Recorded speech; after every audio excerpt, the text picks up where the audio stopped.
Meus irmãos e minhas irmãs, boa noite. Boa noite para as meninas, boa noite para os meninos. Que Deus abençoe sua vida, sua casa, sua família, em nome do nosso Senhor e Salvador Jesus Cristo. Amém?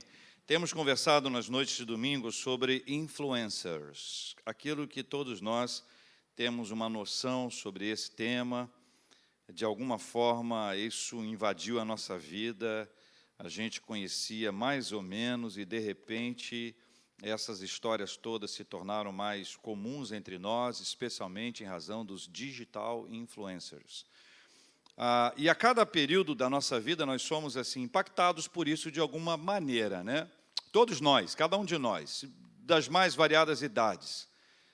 Existem pesquisas que apontam, por exemplo, o momento em que cresceu o número de pais ou tios ou avós no Facebook, os garotos correram do Facebook e foram para outro lugar. E as pesquisas apontavam que alguns deles ficavam muito incomodados com o fato dos pais ou avós ou tios publicarem fotos deles não muito bem preparadas, se é que você me entende. Isso mudou o perfil total da nossa comunicação em termos de vida nos últimos anos. A gente vive essa realidade que não é uma realidade paralela, uma realidade bem real, embora seja virtual. E a gente precisa observar o quanto nós estamos sendo influenciados e o quanto nós estamos influenciando as pessoas. Quero dizer de antemão que todo mundo aqui é um influencer. Pode não ser um digital, mas certamente tem influenciado alguém. Quero pedir que você abra comigo a sua Bíblia em Atos dos Apóstolos, capítulo 4. Nós vamos ler alguns versículos da Palavra de Deus. Eu quero pedir que você me ajude na leitura bíblica, lendo em voz alta. Quero pedir que quem está em casa, deixe a sua Bíblia aberta e vai acompanhando o melhor possível. É um tempo muito oportuno e quando eu peço para você ler aqui na igreja em voz alta, isso também ajuda quem está em casa, quem está acompanhando a gente no carro, indo para algum lugar, ouvindo de algum lugar. Então, isso é muito importante que você o faça e nos ajude a leitura da Palavra de Deus para a nossa vida. Algumas pesquisas apontaram a um grande impacto das redes sociais na imagem dos adolescentes, especialmente adolescentes e jovens.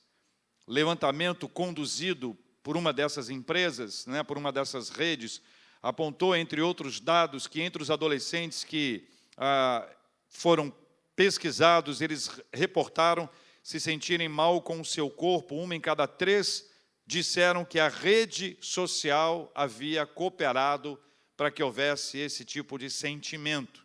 Existe uma preocupação muito grande, porque em alguns lugares do mundo há um crescimento muito assustador de suicídios, de depressão e de automutilação.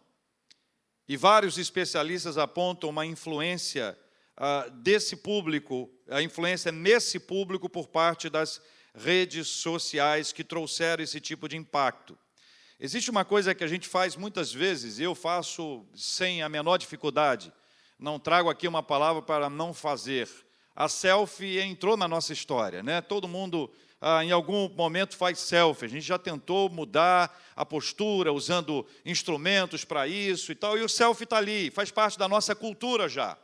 Mas, curiosamente, tem uma pesquisa que ela aponta o seguinte, em resumo, né? O que se descobriu é que as garotas que gastavam mais tempo com ajustes de fotografias eram mais infelizes consigo mesmas do que aquelas que não usavam nenhum tipo de filtro. E eles apontam que isso significa que houve uma espécie de... cada um se tornou um objeto, né? Eu já disse aqui anteriormente que a nossa imagem se tornou um capital social, uma forma da gente se tornar um objeto, um produto. Quando nós gastamos esse tempo e observamos a nossa imagem, não gostamos daquilo que nós estamos vendo, para muita gente... em algum momento da sua vida emocional ou faixa etária, vai se encontrar com um problema, com uma insatisfação. E essa insatisfação, muitas vezes, é num grupo onde se faz a foto e se publica uma foto que eu não saí bem. Ou mesmo como muitas pessoas já passaram por esse tipo de coisa, caíram na besteira, na bobagem, fragilizadas emocionalmente ou fragilizados emocionalmente, compartilharam uma foto com pouca ou nenhuma roupa, ou numa pose sensual. E esta imagem foi compartilhada por outros, por meio dos grupos, e muita gente entra em parafuso por causa disso. Eu acho que a gente precisa dar uma repensada nessa história. E quero falar não com pais agora. Estou falando agora com quem utiliza, e pais e filhos utilizam. Eu tenho relatos, irmãos, de pais que são muito mais viciados em celular do que os filhos. E vão dizer que são os filhos. Há alguns anos eu trabalhava com adolescentes, e tinha um adolescente problemático, uma outra igreja, problemático.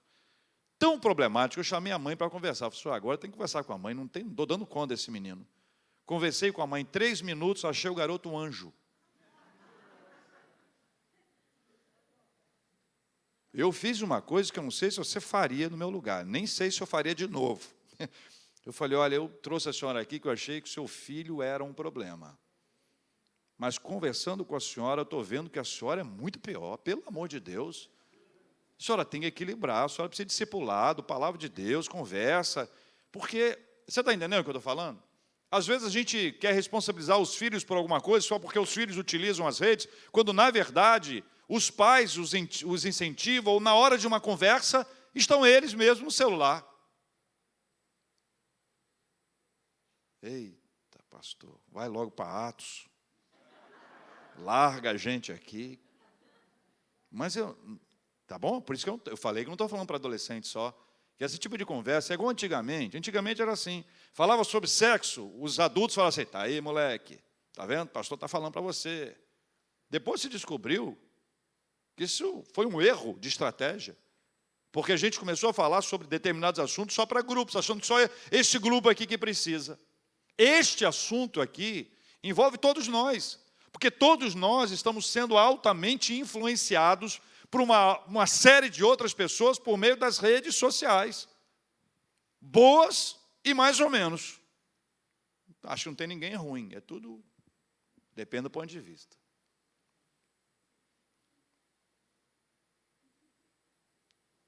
Atos dos Apóstolos. Ufa. Ai. Depois eu volto. Capítulo 4, versículos 36 e 37. Leia comigo para que o povo que está acompanhando pela internet em casa possa ouvir a sua voz. Não precisa gritar, só lê mais alto. José, a quem os apóstolos deram o sobrenome de Barnabé, que quer dizer o quê? Filho de exortação. Ele era o quê? De onde ele era, gente? Vocês estão sabendo tudo. Como tivesse um campo vendendo, trouxe o preço e o depositou aos pés dos apóstolos. Deus usou grandemente a vida de Barnabé na vida de muitas pessoas. Naquilo que na igreja a gente chama de vida na vida. Vida na vida. Deus usou a vida dele na vida de muita gente. Barnabé pode ser considerado um dos maiores influenciadores do seu tempo, ou como chamamos hoje, um grande influencer. A gente vai ver a importância de cumprirmos a missão de influenciar e o cuidado que precisamos ter com aquilo que pode nos influenciar e também com como nós estamos influenciando as pessoas. Esse texto de Atos 4, 36 e 37 apresenta uma síntese da influência de Barnabé e aqui aprendemos algumas coisas. Primeira, Deus pode usar pessoas para nos dar ânimo e coragem. Pode falar comigo? Deus pode usar pessoas para nos dar ânimo e coragem. Barnabé era o seu nome. Os apóstolos deram o sobrenome de Barnabé, que quer dizer filho de exortação, e essa expressão é riquíssima. Filho de exortação quer dizer aquele que encoraja, ou aquele que dá ânimo. Não se trata de uma pessoa otimista. É muito bom estar perto de gente otimista e mais ou menos perto de gente pessimista. Mas otimista é bom. Uma pessoa assertiva, otimista, uma pessoa que é positiva, né? Que vê o lado bom da vida, isso é maravilhoso. Mas não é isso que o texto fala a respeito de Barnabé. O texto diz que ele era alguém que dava ânimo. Ele dava coragem, Deus usava a sua vida de uma forma tão extraordinária, a ponto de compartilhar com as pessoas com as quais ele estava, com as pessoas com as quais ele andava, ele dava ânimo e coragem. Isso é bom, né, gente? Uma pessoa assim, a gente quer perto. Uma pessoa assim influencia a gente. A situação está mais ou menos, o pessoal está na dúvida, a turma está desanimada. Chega alguém como ele, gera ânimo, muda o ambiente, muda a temperatura, muda o nosso olhar, a nossa perspectiva, o nosso ponto de vista. Uma pessoa assim sacode a gente, sacode a nossa casa, a nossa igreja, a empresa, o trabalho, a sala de aula. Uma pessoa assim abençoa muito a gente. E veja que aqui nesse caso, é alguém que foi usado por Deus para gerar coragem e ânimo. Aos de Antioquia, assim influencia. Olha comigo o capítulo 11 de Atos, versículo de número 23. 11 e 23, Atos mesmo, tá? 11 e 23. Tendo ele chegado e vendo a graça de Deus, alegrou-se e exortava todos com firmeza de coração permanecessem no Senhor. Sabe o que ele faz? Ele chega em Antioquia, percebe a graça de Deus ali e passa a influenciar a comunidade. Ele chama as pessoas, exorta as pessoas, instrui as pessoas para que elas com firmeza permanecessem no Senhor. Ele gerou ânimo, gerou coragem. Se existem, meus irmãos, os sugadores de coragem, detonadores de ânimo, existe ou não existe?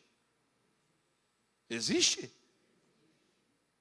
Sugador de coragem? Hã? Detonador de ânimo?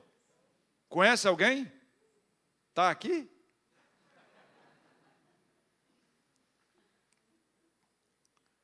Se existe tudo isso, pela graça do Senhor, o Senhor é capaz de usar alguém para gerar coragem na nossa vida.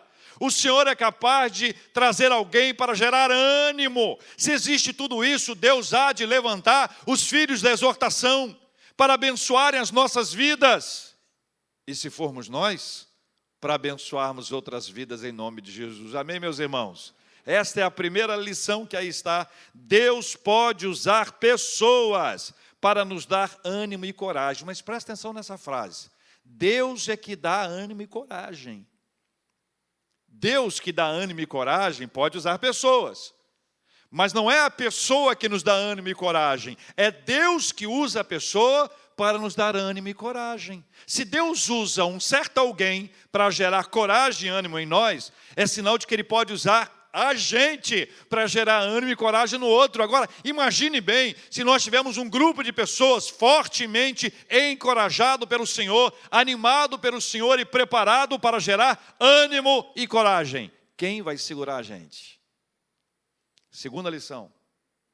Deus quer nos movimentar a partir da sensibilidade e generosidade. Pode ler comigo a frase?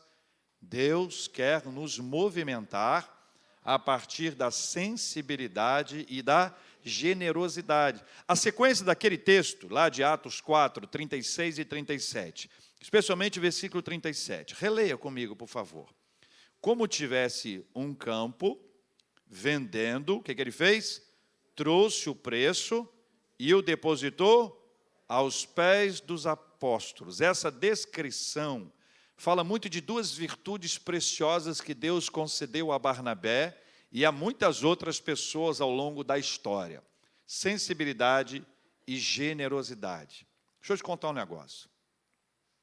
Os primeiros cristãos não viveram maré mansa, não. Eles foram perseguidos. Perseguidos. Alguns deles foram mortos. Outros ficaram aprisionados e por isso as famílias ficaram sem sustento. O homem, o provedor, era preso. A família ficava míngua. Outros foram expulsos de casa, perderam todas as possibilidades de plantar e de colher e de vender e de servir. A igreja precisou ser uma agência para socorrê-los. Naquela época, a comunidade era a única possibilidade, era a família deles. Eles não tinham mais para onde ir. Para onde eles iriam? Para aquela comunidade que professava a mesma fé que eles. Sabe por quê? Porque eles foram deixados de lado, demitidos, abandonados, por causa do Evangelho. E o evangelho gerou vida no coração das pessoas, como no coração de Barnabé, gerando sensibilidade para perceber a dor do outro, para perceber a necessidade do outro, mas não apenas ficar naquele campo do, ai, tadinhos, eles estão passando tantas dificuldades, que dozinha, que pena deles, e mudar o canal. Generosidade. É o que o texto diz. Diz que ele tinha um campo, vendendo, trouxe o preço, depositou aos pés dos apóstolos, o que significa que levou para a liderança espiritual, que era quem conhecia a realidade da comunidade. Barnabé não queria ser reconhecido como um benfeitor. Olha que homem bom, acabou sendo, mas não foi a intenção dele. Exatamente por isso ele deu aos pés dos apóstolos e não fez ele mesmo aquela que seria uma ótima ação, nem era uma boa, era uma ótima ação. Fez da forma como se ensinava a palavra do Senhor. Agora, além dessa perspectiva social de socorrer os necessitados, havia necessidade de expansão do evangelho. Gente, viagem missionária, como é que você acha que era feita? Com dinheiro. Dinheiro. Alimentação para aquela turma toda. Aonde chegava um grupo. Eu fiz parte de um grupo de evangelismo. Durante alguns anos. E em várias ocasiões nós íamos todos para a casa de uma mesma pessoa. Uns 40.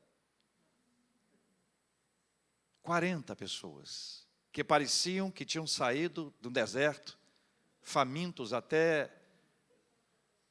Sabe quando o seu filho não come nada em casa, mas vai na casa dos outros, e as pessoas ficam achando que seu filho está passando fome em casa? Já aconteceu com vocês alguma vez? É engraçado.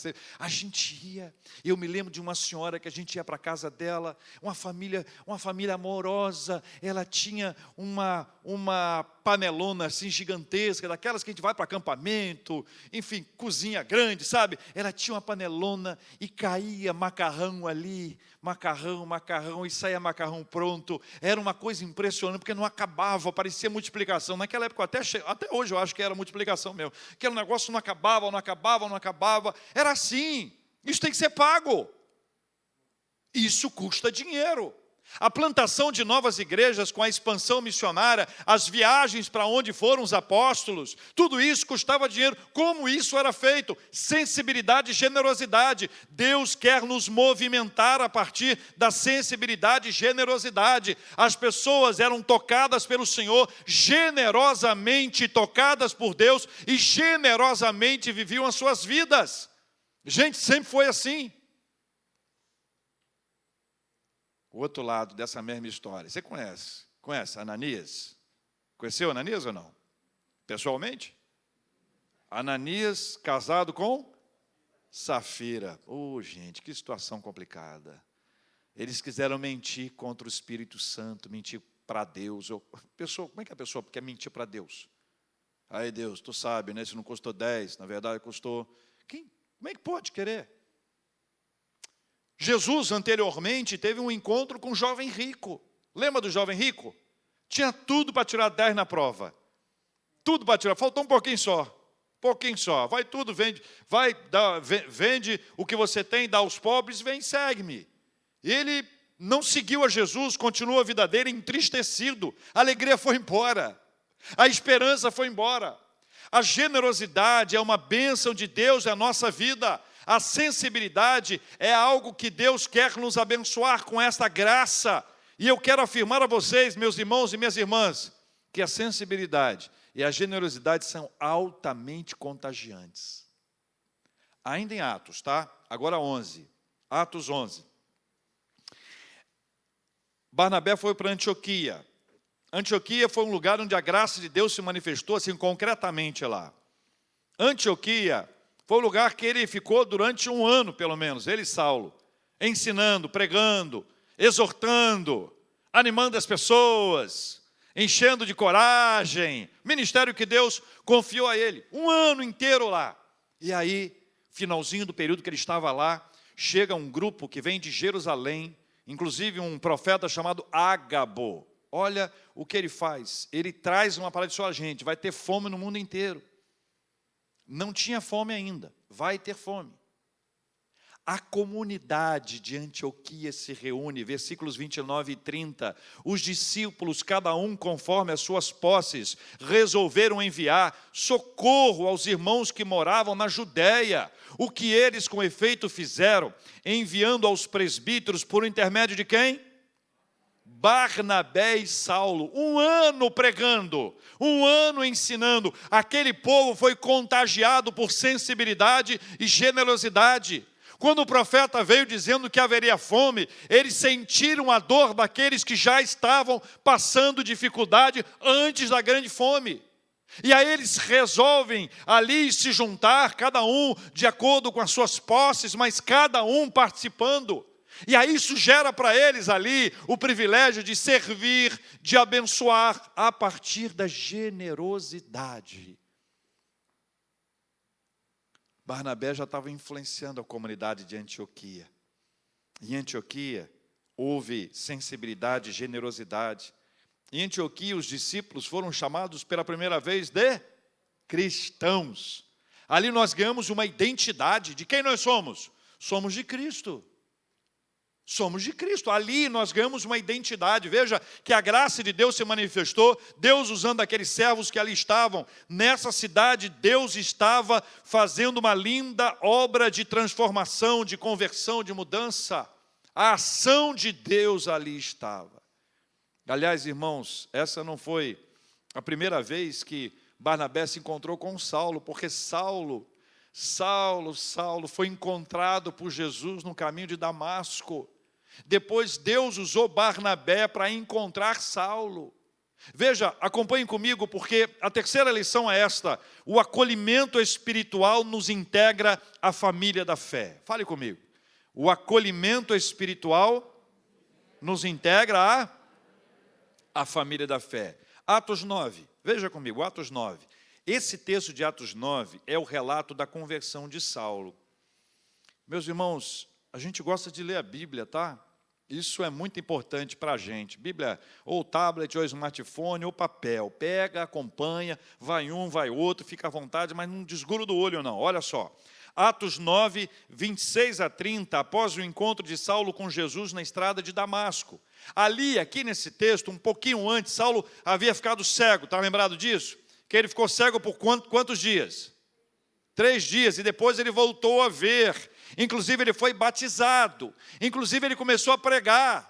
Ele começou a pregar, a falar de Jesus, da sua experiência, daquilo que Jesus havia ministrado à sua vida. Mas veja que o versículo 23 diz assim, decorridos muitos dias, os judeus deliberaram entre si tirar-lhe a vida. Aí veja o versículo 26. Tendo chegado a Jerusalém, porque ele foi levado para lá, inclusive colocado num cesto, passou por cima de uma muralha. Tendo chegado a Jerusalém, procurou juntar-se com os discípulos. Todos, porém, o temiam, não acreditando que ele fosse discípulo. Olha a situação de Saulo. Saulo estava ali pregando o evangelho. Ele estava correndo isso, ser morto pelos judeus. Quando ele se encontrou com os cristãos de certa forma o rejeitaram, porque temiam, não acreditando naquilo que estava acontecendo, até que o acolhimento espiritual nos integra à família da fé. Versículo 27, veja comigo, versículo 27. Mas Barnabé, tomando-o consigo, levou-o aos apóstolos e contou-lhes como ele vira o Senhor no caminho, e que este lhe falara, e como em Damasco pregara ousadamente em nome de Jesus. Sabe o que ele fez, irmãos e irmãs? Ele trouxe Barnabé, trouxe Saulo para perto, gerou para ele um acolhimento espiritual. Esse acolhimento espiritual era para integrá-lo à família da fé. Saulo, que havia sido convertido pela graça de Deus, aquele Saulo que no passado havia sido um perseguidor dos cristãos, agora foi alcançado pelo Evangelho. Os judeus queriam matá-lo, os cristãos o rejeitaram com certo medo do que poderia acontecer. Mais adiante, no versículo 29, diz que ele discutia com os helenistas e eles procuravam tirar-lhe a vida. A situação de Saulo não era fácil. Deus usou uma pessoa para pegar Saulo, numa linguagem de hoje, colocar Saulo debaixo do braço e falar assim: olha, é dos nossos.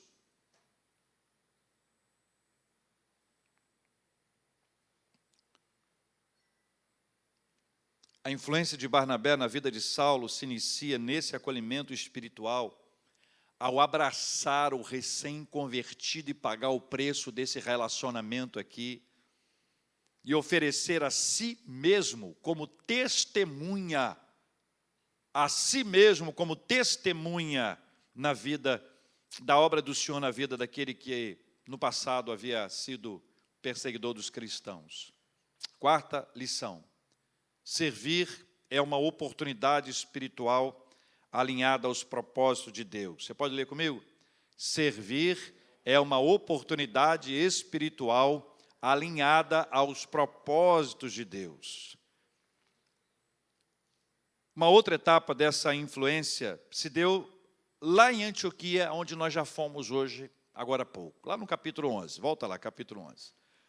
Foi ali que Saulo recebeu a oportunidade espiritual.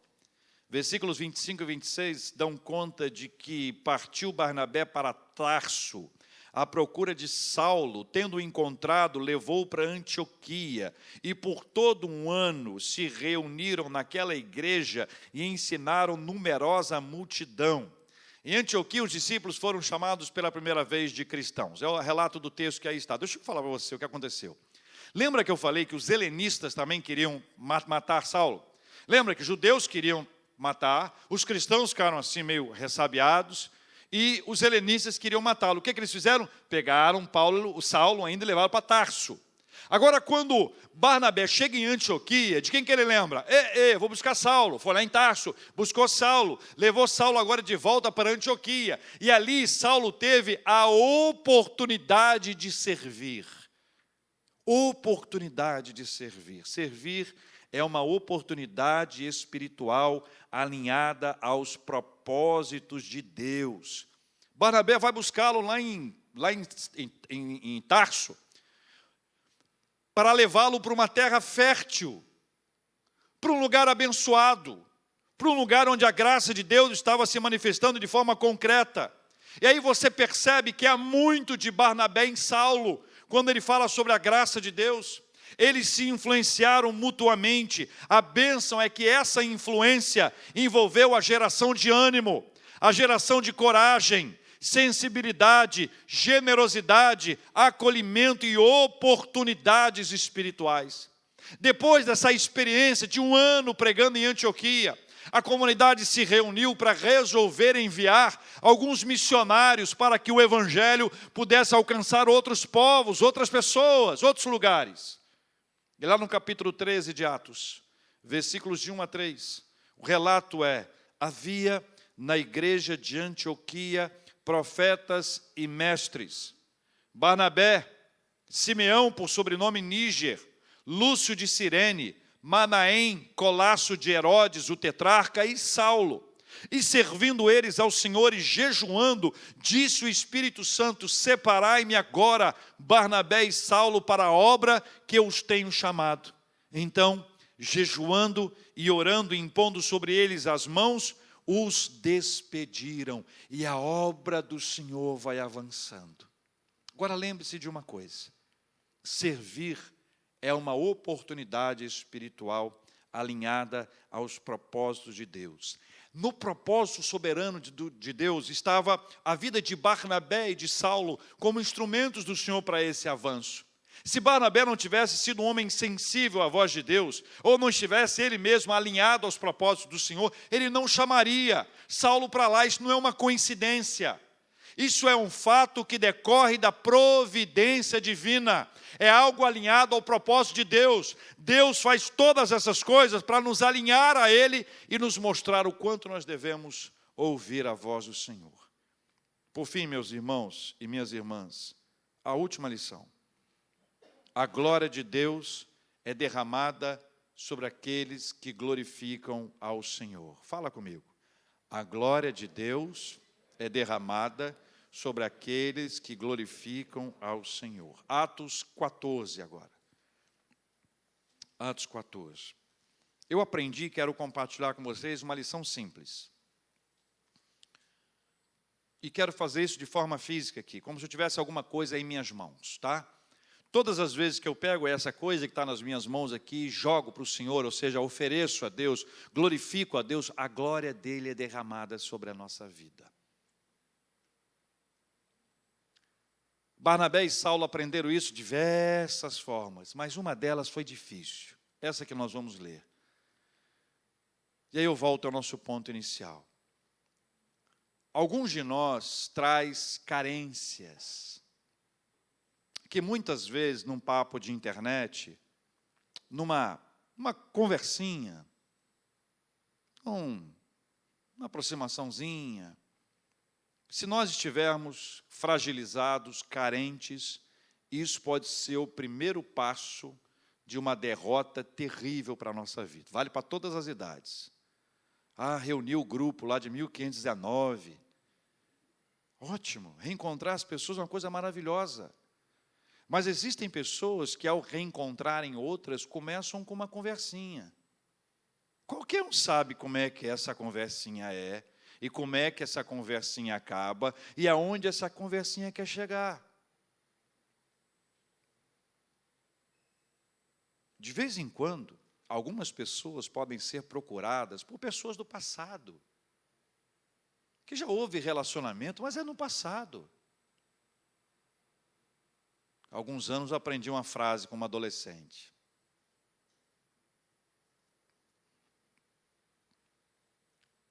A fila anda, a catraca gira. Deu saudade? Entra na fila. Hein? A fila anda. Não, você está isso, sei o quê. É aquela coisa do passado, fantasma, né? Aí a resposta não é bíblica não, mas é boa, não é boa? A fila anda, a catraca gira, deu saudade, entra na fila, acabou a conversa. A carência é extremamente perigosa. Não, pastor, comigo não. Para com esse negócio. Para do diabo a gente resistir ao diabo, não é conversa. Resistir. Fecha a porta enquanto consegue fechar. Porque se der trela, se essa porta ficar semi-aberta, vai dar problema para você. E agora uma palavra para os mais jovens. Não acredita em tudo que você escuta. Tem gente que é especialista em falar aquilo que a gente quer ouvir. Sabe quem é? Capeta.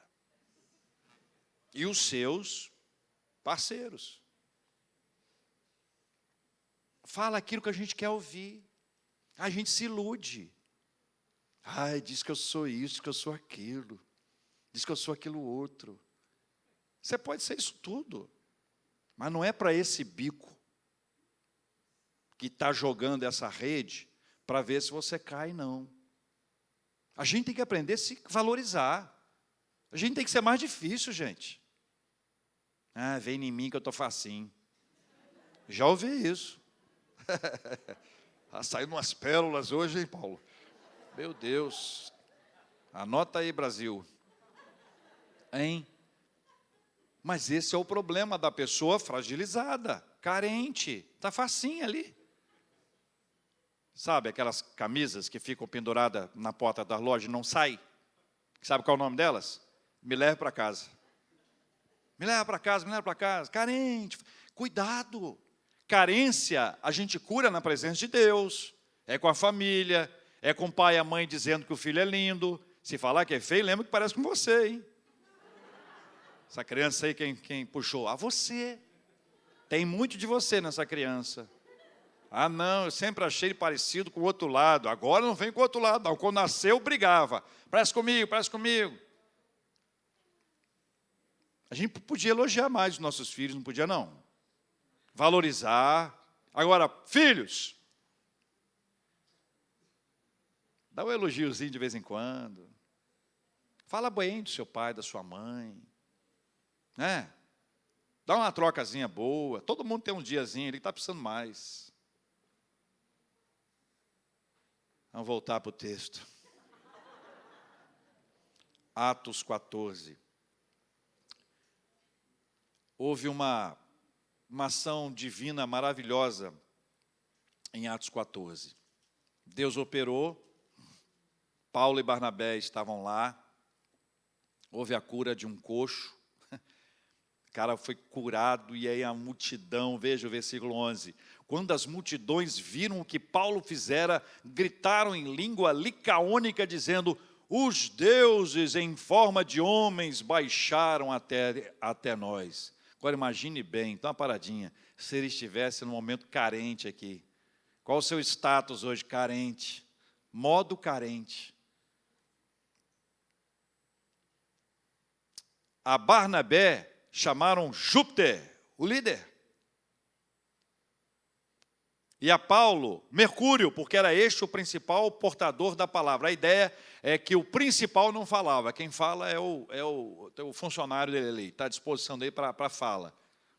Mercúrio e Júpiter, o sacerdote de Júpiter, cujo templo estava em frente da cidade, trazendo para junto das portas touros e grinaldas, queria sacrificar juntamente com as multidões. Porém, ouvindo isso, os apóstolos, Barnabé e Paulo, rasgando as suas vestes, saltaram para o meio da multidão, clamando: senhores, por que fazeis isto?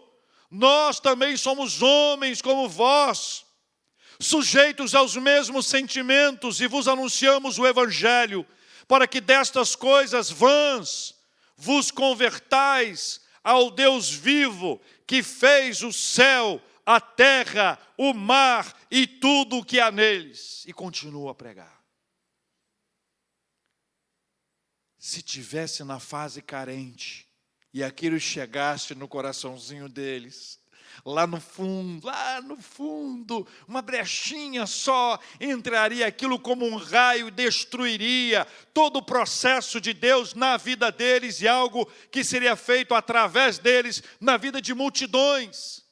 Mas a graça de Deus foi maravilhosa e eles foram absolutamente fiéis ao Senhor. Não somos melhores do que vocês. Não somos piores do que vocês, somos iguais, temos os mesmos sentimentos, passamos pelas mesmas lutas. Rasgaram as vestes, é sinal de arrependimento, de presença de Deus, de quebrantamento espiritual. Se arrependam, não façam isso. Resistiram à glorificação dos homens, algo extremamente difícil. Por isso eu quero afirmar e reafirmar: a glória de Deus é derramada sobre aqueles que glorificam ao Senhor. Eu não quero a glória é de Deus. Eu não aceito a glória é divina. Essa era a postura de Barnabé e Paulo. Essa é a postura que Deus deu a eles. E a postura que nós devemos buscar o tempo inteiro. Não nos importa o que vão falar, nós queremos glorificar a Deus com a nossa vida, com as nossas atitudes, seja no mundo real, ou no mundo real, que é o mundo virtual. Amém, irmãos? Então vamos orar. Vamos orar. A glória de Deus é derramada sobre aqueles que glorificam ao Senhor. Servir é uma oportunidade espiritual alinhada aos propósitos de Deus. O acolhimento espiritual nos integra à família da fé. Deus quer nos movimentar a partir da sensibilidade e generosidade. Deus pode usar pessoas para nos dar ânimo e coragem.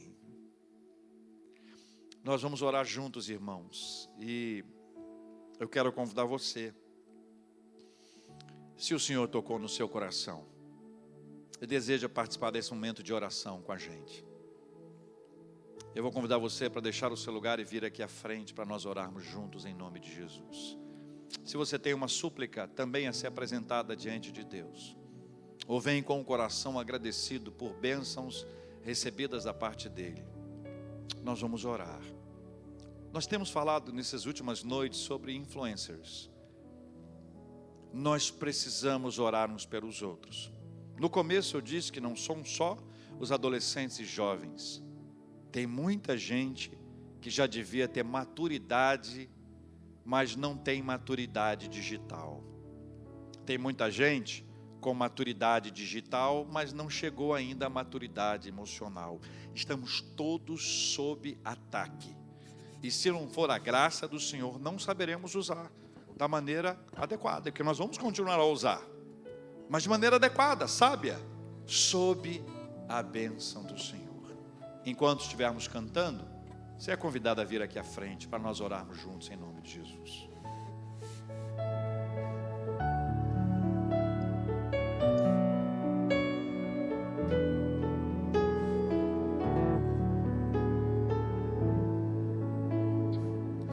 Não tenhas sobre ti um só cuidado, qualquer que seja,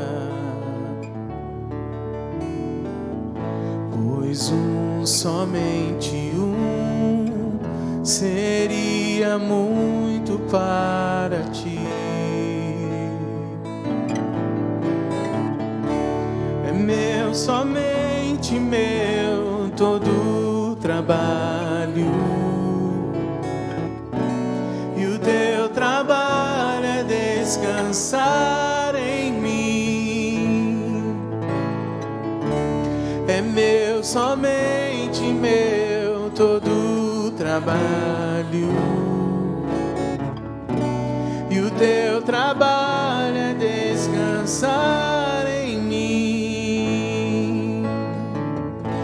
Não temas quando enfim tiveres que tomar decisão. Entrega tudo a mim, confia de todo o coração. É meu, somente meu, todo o trabalho, e o teu trabalho é descansar em mim. É meu, somente meu, todo o trabalho, e o teu trabalho é descansar em mim. Senhor Deus e Pai, estamos diariamente sob ataque e precisamos da sabedoria para sermos ótimos influenciadores, e precisamos de sabedoria para rejeitarmos a péssima influência. Dá sabedoria para a gente, também dá coragem para dizer: não vou mais assistir, não vou mais seguir, não vou mais acompanhar. Dá-nos sabedoria para lidar com isso, Pai. Por favor, Senhor, em nome de Jesus. Paizinho, a partir da palavra do Senhor, nós queremos pedir, em nome de Jesus, que o Senhor nos ajude, porque nós queremos ser usados pelo Senhor para gerar coragem e ânimo nas pessoas, para mudar ambientes onde o desânimo e o medo esteja prosperando. Quando a gente chegar ali, que o Senhor nos dê a bênção de criar ânimo e coragem em nome de Jesus. Nós oramos, ó Deus querido, agradecendo ao Senhor pela sensibilidade, pela generosidade que o Senhor já nos tem dado, e queremos vivê-la ou vivê-las ainda mais, para percebermos a dor, a dificuldade, a circunstância, a luta, a batalha, a necessidade, e para nos envolvermos, nos comprometermos, não apenas de palavra ou de dosinha, mas de verdade, inclusive financeiramente, como vimos na história de Barnabé. Oramos, ó Deus, pedindo que o Senhor nos ajude a dar acolhimento espiritual, e não social, espiritual, acolhimento espiritual para integrar as pessoas à fé. Se elas estiverem sob ataque, se elas estiverem sendo bombardeadas, como nós vimos no caso de Saulo, que sejamos como Barnabé, prontinhos para abraçar, para acolher, acolhimento espiritual. Pai, nos ajude a dar oportunidade para que essas pessoas possam servir, porque servir é uma oportunidade espiritual alinhada aos propósitos do Senhor. E nós pedimos ainda, Pai, em nome de Jesus, que quando nós estivermos carentes e quisermos um pedaço da glória do Senhor, que possamos dizer não. Quando formos aprovados nos nossos estudos, ainda que tenhamos estudado e buscado essa aprovação, leva-nos a dizer, primeiro, glória a Deus. Quando estivermos bem no nosso trabalho, estivermos prosperando, avançando, antes de pensarmos que fomos nós que fizemos isso, ajuda-nos a dizer, glória a Deus. Quando as coisas estiverem do bem, glória a Deus. Pai, Paizinho, ministra ao nosso coração o que nós mais precisamos, em nome de Jesus, Pai. Pai, nós oramos pela cura dos enfermos, oramos e pedimos que sejam curados em nome de Jesus. Visita leitos, visita casas, hospitais, visita, Senhor, e gera a bênção da cura. Visita aqueles que estão em tratamento, Senhor. Nós oramos para que os tratamentos sejam bem-sucedidos. Abençoa o trabalho dos profissionais da área de saúde, abençoa os remédios, abençoa, Senhor, em nome de Jesus. Pai, nós oramos por consolo aos corações enlutados, Paizinho. Só o Espírito Santo para gerar consolo e paz. Deus amado, nós oramos pelas nossas famílias, pelos nossos filhos. Oramos, ó Deus, pelo trabalho, pelos estudos. Oramos pela nossa igreja, por todas as igrejas. Oramos, ó Deus, por esse campo missionário no sertão da Bahia. Que cada comunidade, cada igreja, cada casa seja agora visitada pelo Senhor em nome de Jesus. Pai, os nossos pedidos são apresentados diante do Senhor como temos feito. Se for da vontade do Senhor, nós vamos receber essa bênção, pela qual nós já te agradecemos. Se demorar, o Senhor vai nos dar paciência para esperar. Mas se não for da vontade do Senhor, o Senhor vai nos dar a paz de Deus que excede a todo entendimento. E assim nós vamos caminhando em nome de Jesus. Amém. Amém.